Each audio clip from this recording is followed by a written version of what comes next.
విశాఖలో వైసీపీ ఆటలు సాగవు అంటున్నారు టీడీపీ నేత గంటా శ్రీనివాసరావు.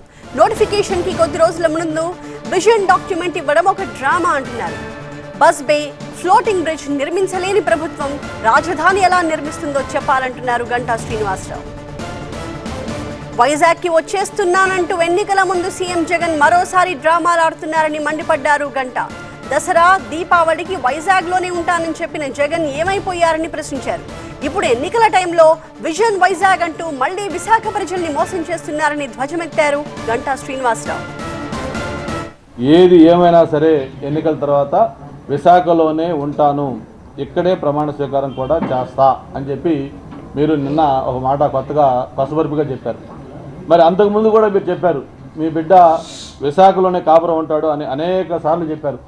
దసరా అయిపోయింది, దీపావళి అయిపోయింది, ఉగాది అయిపోయింది, చివరికి డిసెంబర్ నెల క్రిస్మస్ అయిపోయింది. ఇట్లా ఇవన్నీ కూడా చెప్పారు. చివరికి మొన్న ఎన్నికలు ఎన్నికలు వచ్చే సమయంలో ఇప్పుడు ఎన్నికలు అయిపోయిన తర్వాత మళ్ళీ మీరు ముఖ్యమంత్రిగా వచ్చి ఇక్కడే ప్రమాణ స్వీకారం చేస్తాను, ఇక్కడే ఉంటానని చెప్పారు. అంటే మామూలుగా మనం చిన్నప్పుడు మాకు స్కూల్లో చదువుకునేటప్పుడు ఎప్పుడు వినాయకుడి పెళ్ళి ఎప్పుడు రా అంటే రేపు అని చెప్పేవాళ్ళు. ఎందుకంటే ఆ రేపు అనేది గోడ మీద రాస్తారు, వినాయకుడి పెళ్ళి రేపు అని. అది ఎప్పుడు కూడా పర్మనెంట్గా వినాయకుడి పెళ్ళి రేపెళ్తే కూడా అది మళ్ళీ రేపే అని ఉంటుంది. కాబట్టి అలాగే జగన్మోహన్ రెడ్డి గారు విశాఖపట్నం వచ్చేది ఆ రేపు లాంటిది. ఖచ్చితంగా ఆయన ఏదైతే విశాఖపట్నం వస్తున్నారో అది ఒక కలగా ఉంటుంది తప్ప ఆయన వచ్చేది లేదు. ఒక్కటంటే ఒక్క యూనివర్సిటీ కానీ, ఒక కాలేజీ కానీ, ఒక స్కూలు, ఒక చిన్న క్లాస్ రూమ్ కట్టారా? మీరు చేయకుండా